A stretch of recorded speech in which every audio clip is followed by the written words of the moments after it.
You're listening to Inside Commerce, a weekly e-commerce strategy, technology and CX-focused podcast hosted by experienced digital consultants and re-platform specialists James Gedd and Paul Rogers. Get insights into e-commerce strategy of leading brands, hear from industry thought leaders and leading tech vendors with practical advice to help you improve your online CX.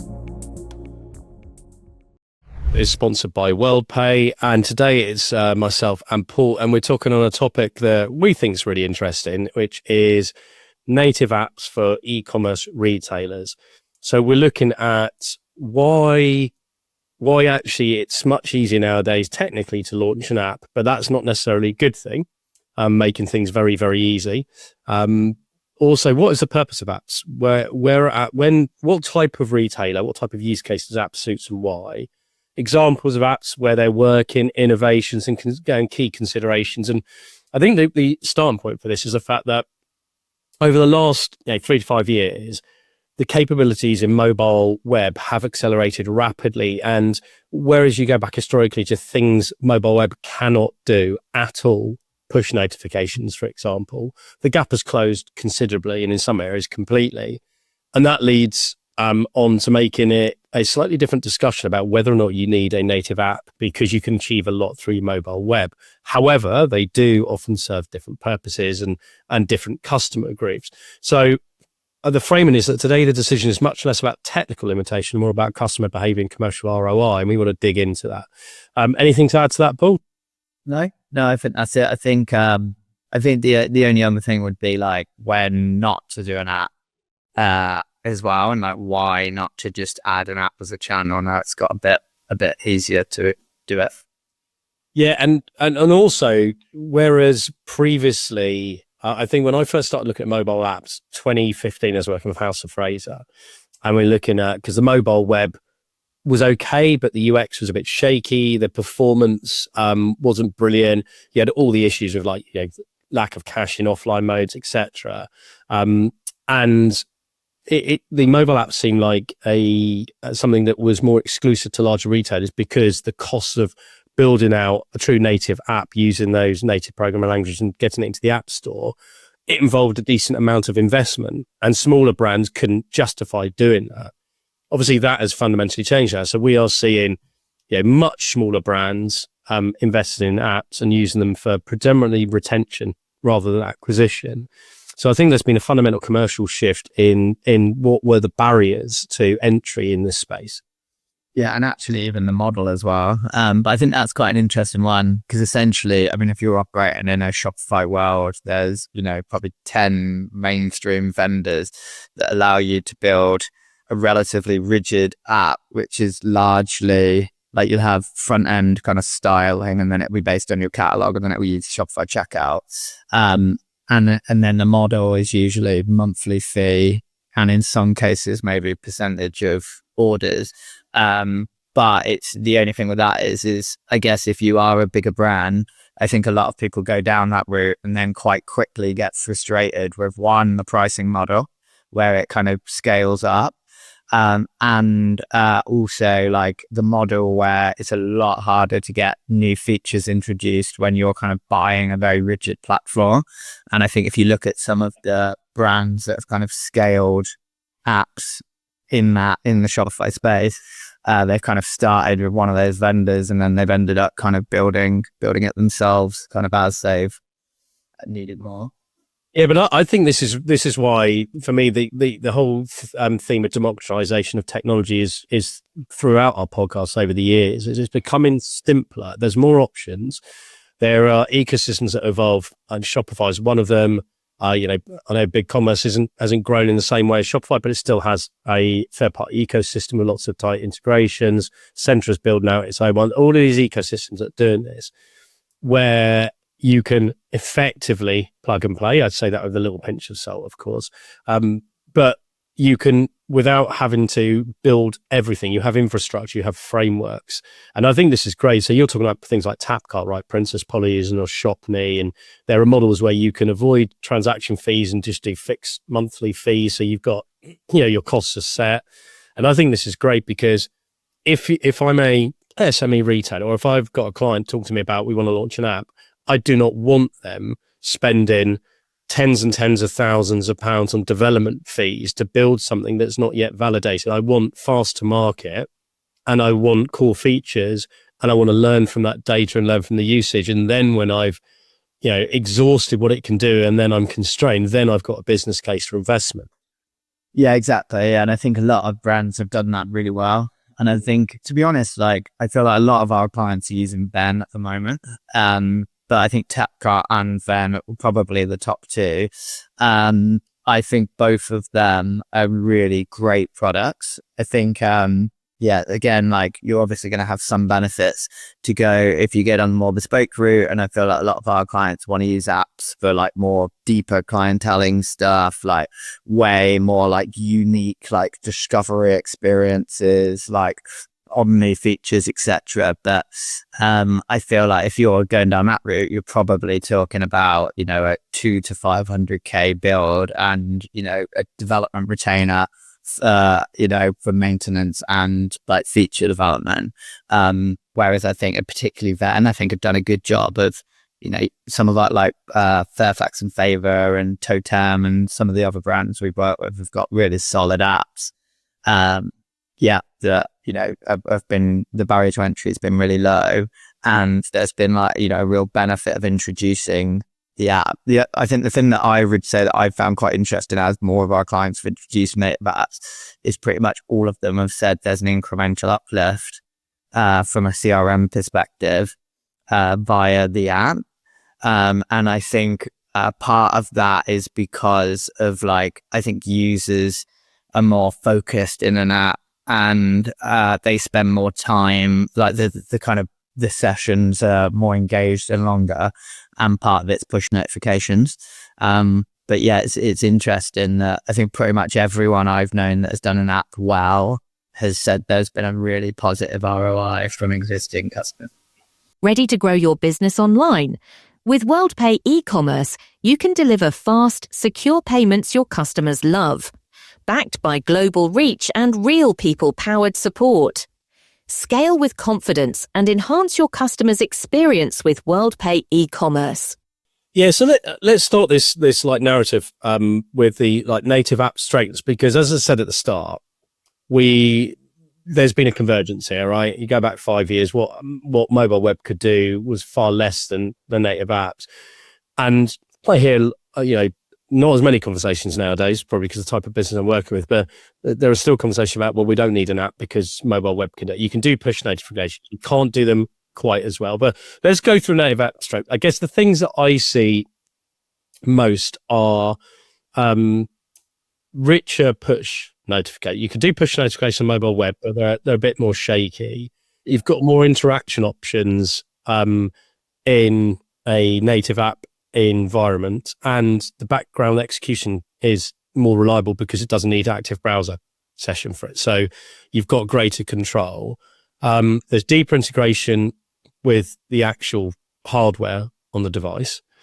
And that enables things like better background processing, so like quicker syncing, downloading, etc. And then there's other things like better support for complex animations, graphics. So there are a few additional advantages, plus the fact that speed and performance in when you don't have great bandwidth or you're flying, it's just improved by the fact that it's installed on the app. What do you, when you're talking to clients or when your team's talking to clients about the native app benefits, what are you looking at? I think when I have this conversation with clients, I think you've just mapped out pretty much all the benefits, like you said, and then the big ones would be push notifications and maybe just the experience being a bit more flexible. But I think the big consideration, and I've been in a lot of meetings where an app's been discussed, and for me, and I think a lot of it depends on the type of brand as well, because I think some of the fast fashion brands, as an example, I think have built very basic apps that are essentially a very similar experience to the main site, and they've just benefited from push notifications, and they've, actually it's been really valuable. I think if you're a more considered brand and maybe a more premium brand, for me, I think if you introduce an app, you've got to have some kind of like incremental benefit to the user for having that app. So I think one, the experience should be, slightly different. I think you should have some features in the app that like justify a user downloading it and also make the user want to use it more often. And that could be like, more deeper integration with the store. It could be like personal shopping. It could be like a deeper wish list type environment. It could be like deeper loyalty features, represent them things like app only product and like deeper personalization and stuff like that. But for me, I feel like you need an app strategy, like rather than it just being like another channel where people can browse and buy product. The strategy. And for me, if you do build an app, it's almost like that is your retention strategy. And like in a lot of cases of our clients, once someone's purchased, there is a real focus on getting that user into the app. And then from that moment onwards, the strategy is the app, basically. But yeah, I think for me, if you do it, you need to do it properly, because I think you see so many brands that have introduced a tap cart app. They've been focused on it for a while. People have left, they've got, for whatever reason, they've got less headcount, everything else. And then it's just kind of there. And I think that's, I don't think that's great from a brand perspective, and you're never going to get most out of the channels. So I think if you do it, you kind of need to do it. Yeah, I agree. I mean, it all starts with proposition, doesn't it? Why should a customer install the app? What do they get from it? And if the answer is, oh, it works offline better, then you don't have a business case for it. I mean, that's not a reason for a customer to install an app. And you see the data in app installs, app usage, and app uninstalls. When an app's becomes stale and there are not feature innovations, then people stop using it and then it becomes pointless. So yeah, I fully agree with that. And what I've definitely seen in the last few years is that apps, people are shifting and should shift their mentality from app is acquisition to app is retention. I think that means the starting point is you build a proposition around retention, and that could be exclusive, richer, deeper, better content. It can be community, so like for example, Gymshark, community and fitness content within the app. They do product launch early access stuff. And then you've got your core staples of what makes my life easier as a customer, which is, my wish list is there, my favorites, personalized recommendations, which you can do on mobile web as well. There's no difference there, but those things are prerequisites. It's the stuff around it that adds value into the app that creates that meaningful pullback. But also you need brands, I think, need it where customers have a regular usage of their brand and site to make it worthwhile. And regular doesn't have to mean every day. It doesn't have to be like food apps, obviously very different to a fashion app or a beauty app. But if you have a customer who maybe the average customer purchases once a year and there's not much activity in the site, but beyond that, I think that becomes far harder to find a meaningful reason to be using an app. Yeah. I completely agree. I do think it's a really powerful channel. And like I said, I think, most people see benefit from it. But I think you've just got to have a strategy, and you kind of got to make sure you've got the resource to manage it properly.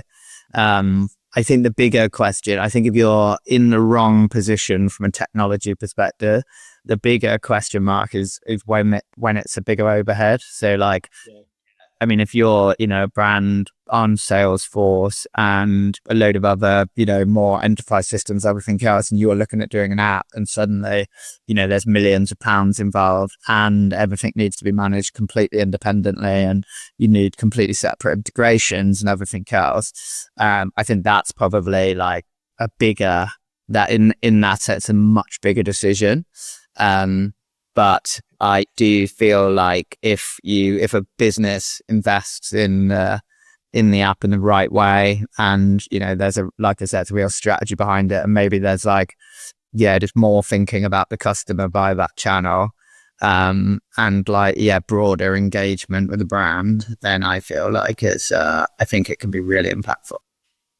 I think talking about millions for an app, I think you're in a very different space. I don't think most businesses would need to spend millions to get a native app. I think you'd be surprised. I think you'd be surprised. Like, I've known quite a few people that have, when I say millions, you're probably talking 500,000 upwards for the build. And then, yeah, pretty hefty maintenance and license costs. I think if you talk to anyone that would build a bespoke app, the costs can be super high. And I think if you look at the high street retailers that have got apps, I reckon most of them, and even like, I don't know if you remember POC from. It's you're talking large enterprise. Yeah, they're definitely like bigger businesses. Yeah, fair enough. Yeah. So, I think how commercially, like, how do you build the business case for investment? Because you don't know until you launch something whether or not it's going to have the impact that you want. Therefore, using existing frameworks we talked about it, going to market quick is the optimal way. And different frameworks exist in different ecosystems. Like there are frameworks accelerators around mobile apps and Ecommerce. There are people who built them around Adobe, Magenta. So they do exist in different guises, maybe not all, quite as fully fleshed out as like a tap card.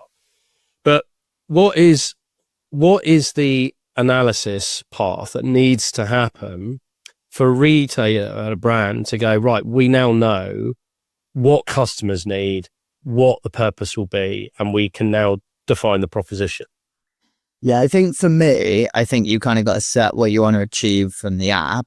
And then I think you've kind of got to then design the app around those objectives. And you've then got to try and, essentially find a way to forecast uplift. And I think a lot of that's going to come down to research around what push notifications, if based on, what other benchmarks like, and, benchmarks around engagement. I think a lot of people see, like more than twice the engagement in push notifications than you expect of email, and what that might achieve, what you might achieve from the uplifts in like repeat user conversion rate, what you might see from some of those like incremental features that you're building into the app that might not be best placed to be built into the website, and then anything else that's going to drive like more engagement with users. I guess you just got to kind of forecast that out. And I think that's what I've kind of seen people do. Most of it's around push notifications and uplift in conversion and purchase frequency from existing customers. And I think you just got to kind of forecast that out and then decide if you're willing to take a risk, because I'm sure there are loads of brands that have introduced an app and not an uplift as well. And I think a lot of it probably comes down to your business as well and your customer. But for me, that's probably the right place to start.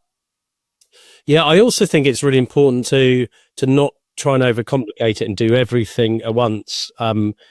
If you are, let's take the use case of you're building an app, and what is, yes, you don't just provide one functionality, but what is the number one thing that is going to drive incrementality or drive retention? So, if you're a business that has a strong percentage of your revenue that's subscription, ensuring that subscription management is just the simplest thing in the world via the app would be a good starting point. And you've got brands like Huel, who have an app where the subscription management is baked into it. And it's yes, you can do it on mobile web again, of course you can, but it's just faster and quicker, and then obviously linked into the more effective and better control and richer push notifications just makes that user experience a bit better. So I think depending on brand type, you can hinge things around one particular area when you're doing your modeling of like impact and benefit. It's not to say that's what you do exclusively.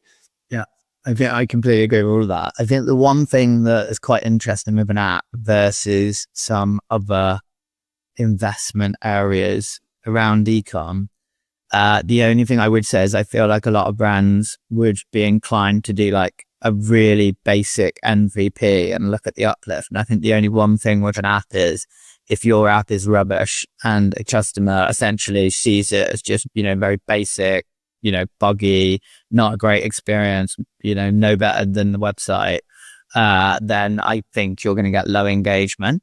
So it's like you kind of got to present some benefit to the user. if you're kind of testing that channel in order to get like that benefit, basically. Yeah, that's a really good point. And I have uninstalled apps because they don't perform well. I open the app, I'm doing something and it crashes and I have to open it again. And that's because it's just not been invested in properly. And what I find really interesting. So one of the main apps that I use is Deliveroo, and I'm sure a lot of people use it. And I personally can't be asked to have loads of apps on my mobile. It annoys me. I like my mobile nice and clean. Because outside of work, I just don't like technology. But the Deliveroo mobile web experience is so painful. The performance is crap. It hangs, load in specific parts. Like you want to get into a particular retailer to shop for their catalog. The search is it's a complete dog when you're not on a really good, strong Wi-Fi.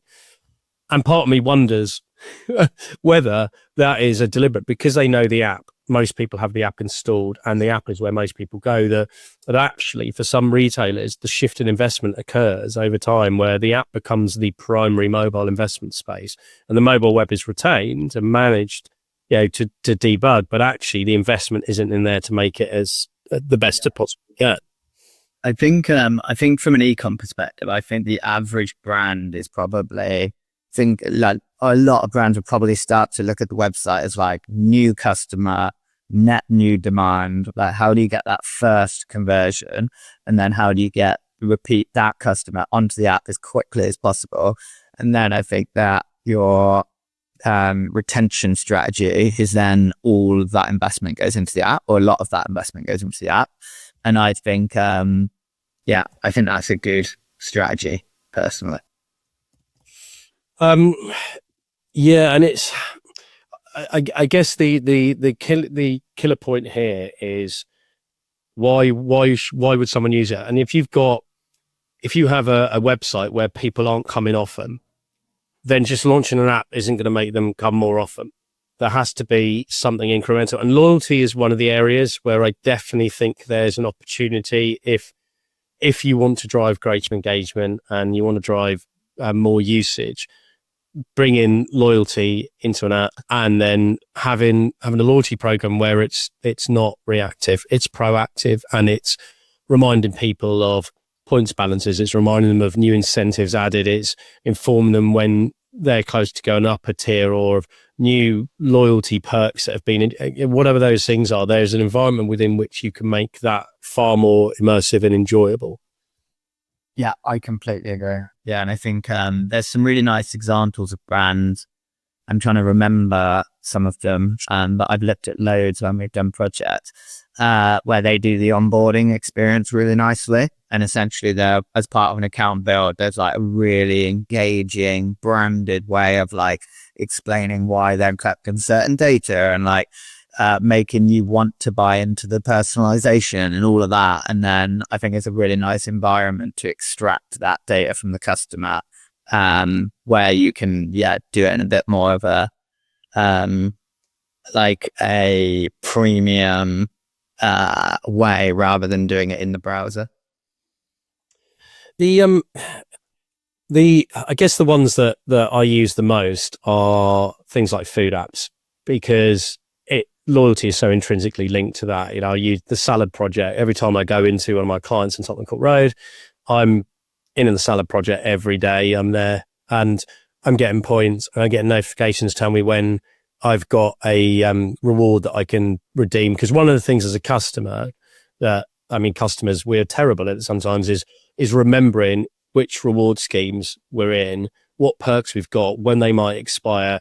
And that I like the proactivity of it reminding me so that I do not forget to, because one of the biggest frustrations as a customer, and this is what needs to be thought through from an e-commerce point of view, is if you are expiring things, how do you give customers the best possible chance to redeem before they're expired, and don't just expect them to remember, because there's a huge piss off factor when you just expire points or perks and the customer's like, hang on a minute, I thought I had that recently on my Waitrose, and I very rarely shop there, but I do it for like occasional big family things. And then I had a perk and I completely forgot about it. It just expired. I was like, very angry at that.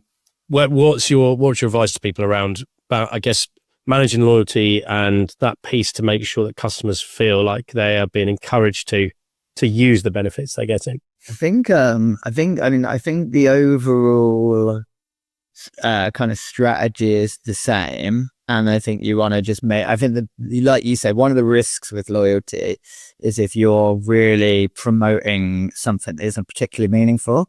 And like in an ideal world, you would be giving a user like a real meaningful, discount or benefit or service that they actually want to use. But I think the main thing, like you said, is just the push notifications. If you have that, are like the perfect way to do that. And I think being able to deep link straight into the app as well is quite a big thing.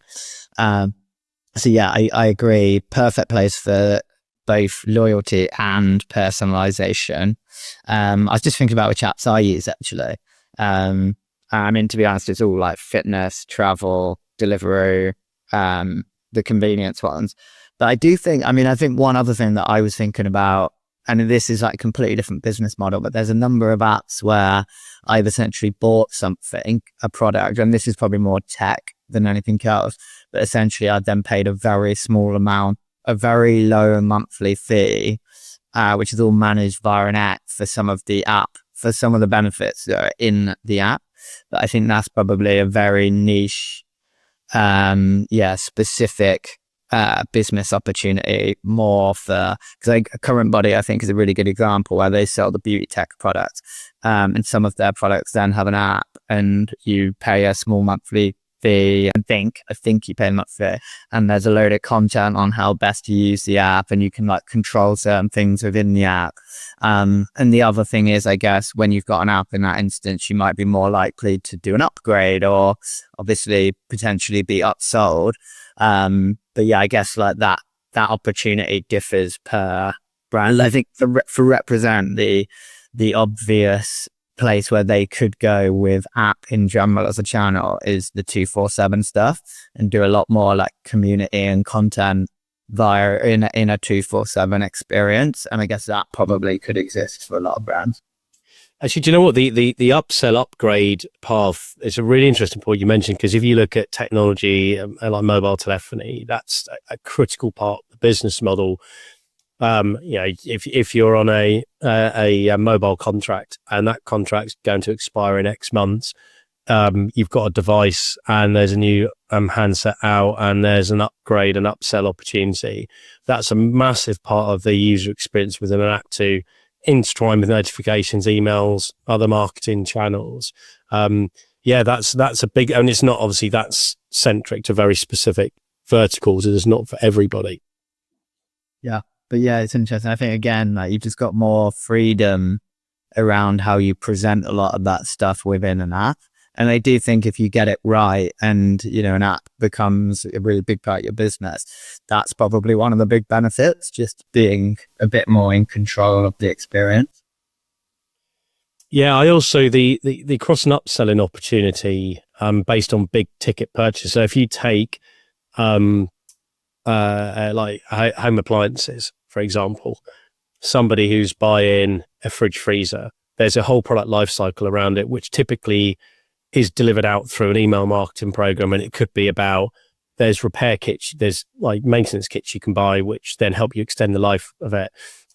There is extended warranties. There is, maintenance service that you can book after a couple of years to help keep it running smooth so you don't get breakdowns when you're out of warranty. There's all these things, and there's loads of content, advice, tips, things, how to defrost properly, what the right temperature to set it is, all of these bits. But actually, within the app environment, that's quite a nice way of being able to do it, being able to target it and trigger based on specific times, events, and not just rely on email responsiveness. Because yes, emails are still a great and really high converting channel, but email also gets quite saturated. Yeah, I agree.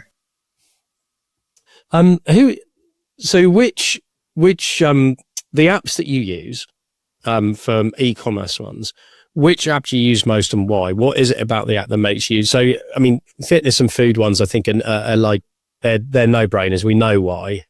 But I'm thinking like retailers, whether it's fashion, it's beauty. So I am very unprepared for this, to answer this question, but I will go with the easiest answer, which is Amazon.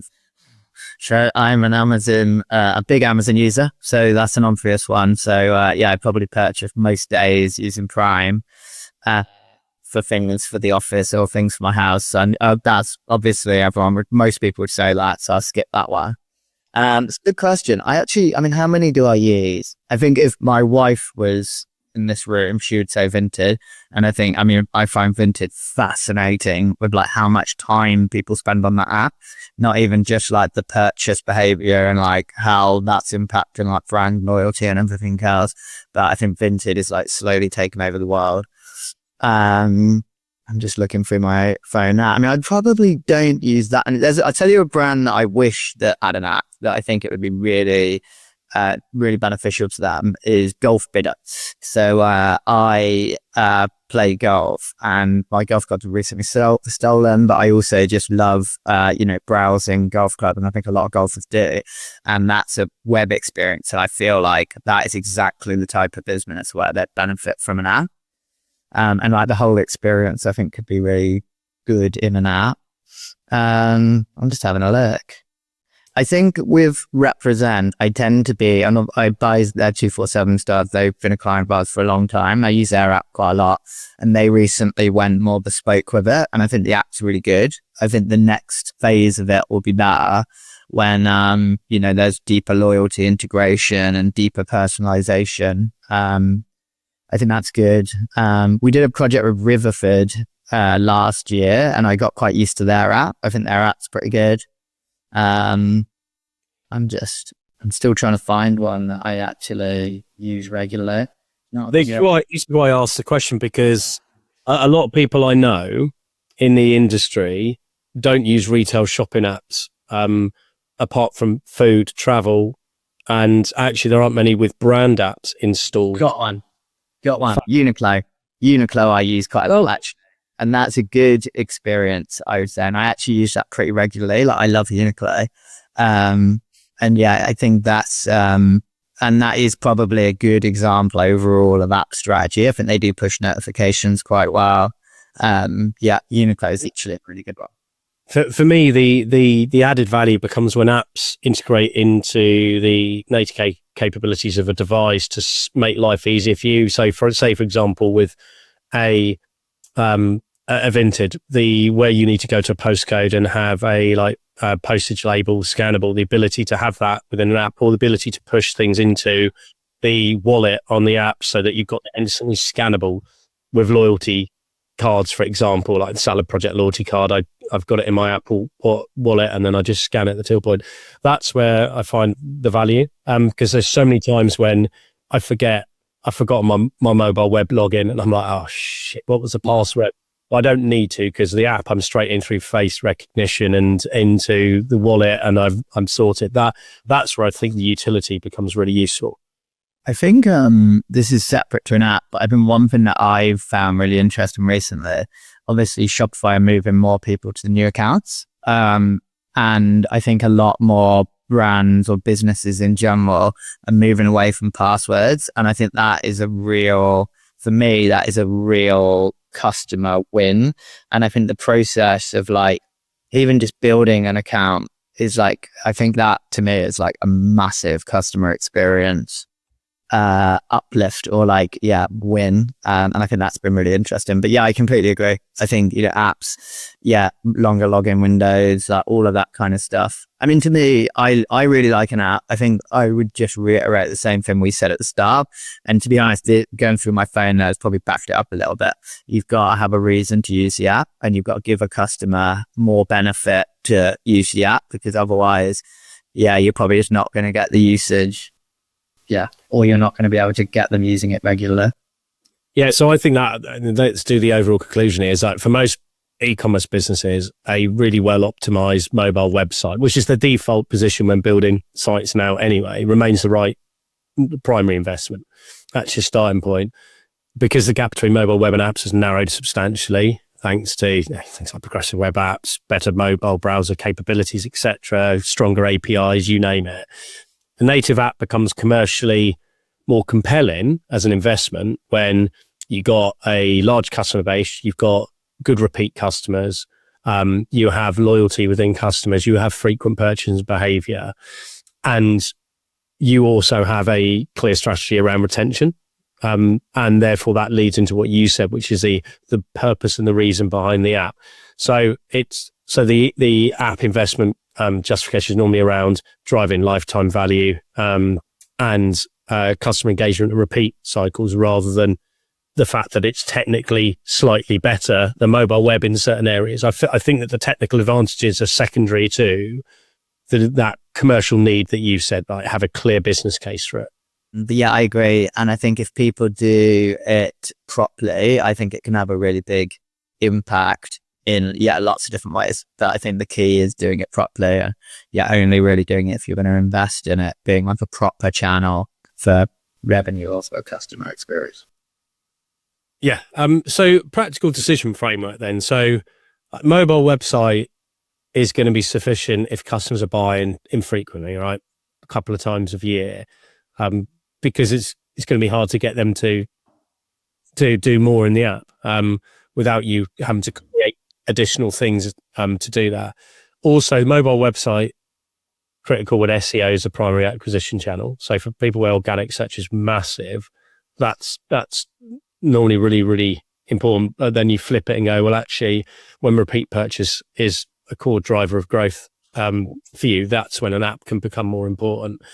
Also, if budget is limited, the points you made earlier about the investment is, yes, you can test simply with pre-existing frameworks, but if you launch something that's limited, you might not get the usage. So if your budget is limited and you don't have the funds to do this properly, the recommendation would be don't do something that's half-assed, basically.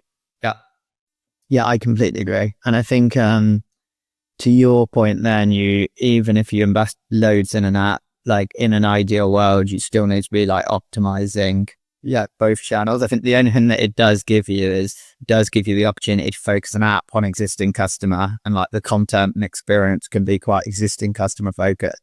And then it allows you to potentially be a bit more focused with the website, but equally not everyone's going to be on the app. So, yeah. So I'm interested. So look, for those listening, I know we deliberately went on a bit of a ramble discussion about where we think native apps fit in strategically to e-commerce. Do you agree, disagree? What do you see? And if a retailer who's built an app, and why did you build it? How are you getting impact out of it? Love to hear. Do contact us. Do respond to the post on LinkedIn. Let us know where you think native apps fit within the modern e-com strategy. And thanks again, as always, for listening in. You're listening to the Inside Commerce podcast, hosted by experienced consultants James Gerd and Paul Rogers. Inside Commerce is your fast track to digital knowledge, featuring interviews with leading e-commerce retailers, industry thought leaders, and the C-suite of key tech companies to explore the latest in digital strategy, customer experience, and tech. Discover what the latest trends really mean and get practical advice based on experience to help fine-tune your e-com strategy and tech stack. Follow us on LinkedIn and reach out to James or Paul if you'd like to discuss an e-commerce project. We hope you enjoy the latest episode.